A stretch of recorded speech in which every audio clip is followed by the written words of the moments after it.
The partnership between Leclerc and Hamilton in 2025 will be one of the most exciting ones in recent F1 history, and it promises us fans lots to look forward to. The surprise, which was Hamilton leaving Mercedes, however, seems to have made Leclerc prepare for something similar in Ferrari, in a move that could potentially shake the driver market yet again.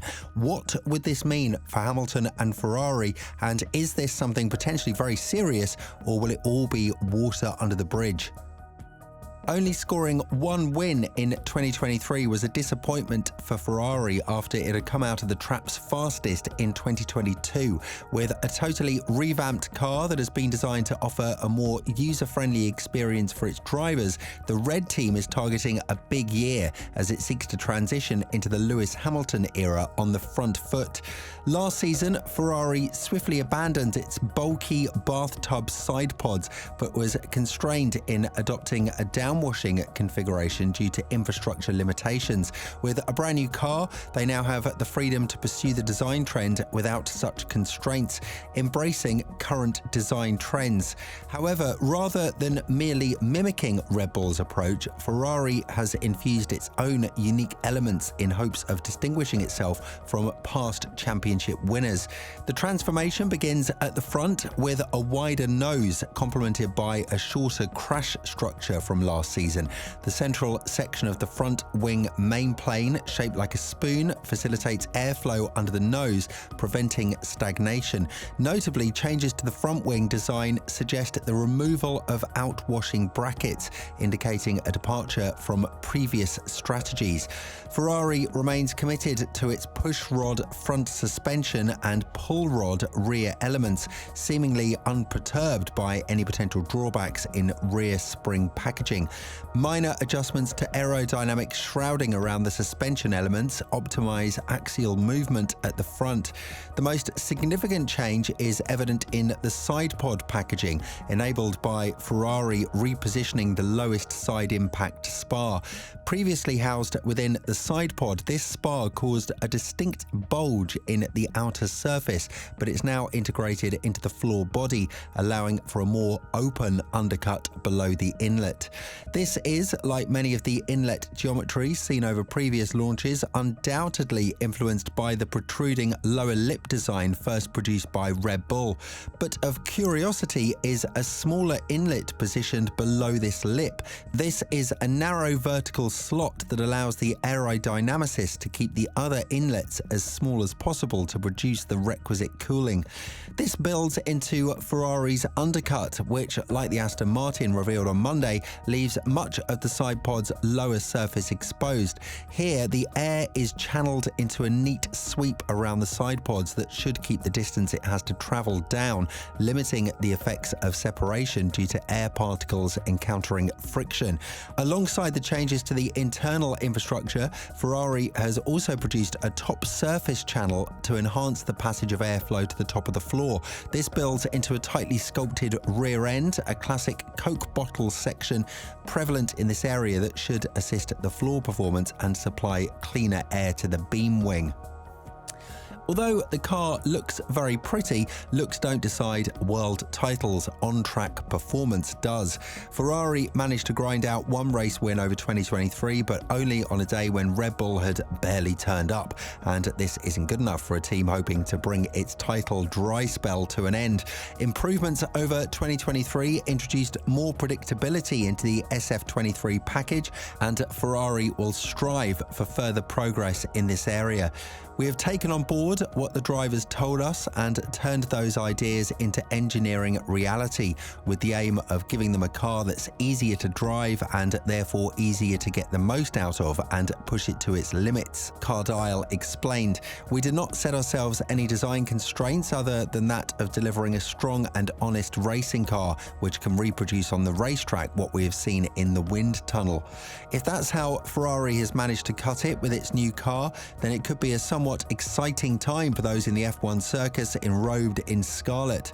Early promise in 2022 subsided when Red Bull got its act together, while 2023's car was not good enough to mount a consistent challenge to Milton Keynes' finest. And if 2024 can be the year that it finally enjoys a rich run of form, then it has timed its revival well, particularly with the arrival of a certain 7-time champion scheduled for 2025. While we're at Hamilton, rumours emerged this week that Charles Leclerc was informed of Ferrari's interest in signing Lewis Hamilton by John Elkann and Fred Vasseur before talks got underway regarding his new contract, which was announced in January. The new deal will keep the Monegasque driver with the team until the end of 2028 season, but he does have an exit clause among the terms. In January, the announcement of Leclerc's new deal was met with anticipation for Carlos Sainz's expected renewal. However, on February 1st, Ferrari stunned the motorsport world by confirming the signing of Hamilton for the 2025 season and beyond. According to a report from La Gazzetta dello Sport, Leclerc was informed about the plans to bring Hamilton in before finalising his own contract, and because of that, insisted on including an exit clause. The report suggests that Leclerc saw Hamilton's arrival at Maranello as a significant motivator to elevate his performance and stature within the paddock, presenting an opportunity to outperform the 7-time world champion.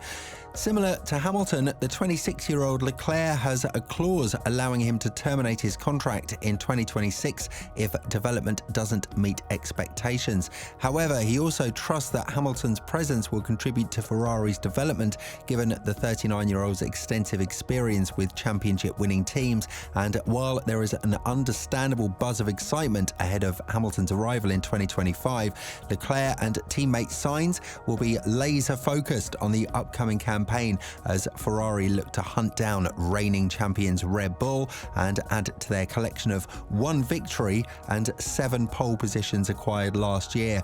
Speaking to Sky Sports after the launch of the team's new challenger, the SF24, Leclerc said, "On the simulator, the feeling is good. The car is definitely a step forward compared to last year. We've been focusing on the main weaknesses we had last year, as we do every year. For now, the car in the simulator has been reacting extremely well, but there's obviously another important part to all of this, how much it correlates to the real car once we put it in Bahrain for the first time on the track." Leclerc will be hoping to build on a frustrating 2023 campaign this year, but there is much more at stake for his Ferrari teammate. Now left without a drive beyond the upcoming season, Sainz will be looking to impress fellow suitors, with seats at Mercedes and Sauber looking at the most appealing options for the Spaniard to pursue. I have to say, Fred Vasseur is a smart guy, and you can see that he's someone who knows how to manage an F1 team, not just the engineers, but also the drivers. This lack of ability to understand and manage an entire F1 team has been the issue with every single Ferrari team principal since Jean Todt, and it all has to do with the fact that none of the team principals who came after him actually had experience managing racing teams. Dominic Halley had some experience under Todt, but he came from a background of managing sponsorships, and Marco Mattiacci was nowhere close to the Ferrari F1 team before being made the team principal, and was in fact the head of their road car division in the Americas. Arrivabene was from Philip Morris, again zero experience managing an F1 team, and Bonotto was an engineer who became the technical director and then threatened to leave unless he was made the head of the team. But as good as he was as a technical director, he just wasn't good at managing the team and the drivers because he had never been groomed for that. Something must have made a driver like Hamilton want to move there just 1 year before the new regulations set place, and it doesn't take a massive amount of F1 expertise to figure out that Ferrari seems to have nailed the 2026 regulations as of right now, and will be the main favourite to win the title again. With Leclerc having a release clause in his contract and Hamilton potentially staying at Ferrari even beyond 2026, we might very well see the Scuderia back on top after a long time. What do you think? Could Leclerc do a Hamilton and leave Ferrari next year? Let us know down in the comments, and we'll see you very soon in the next video.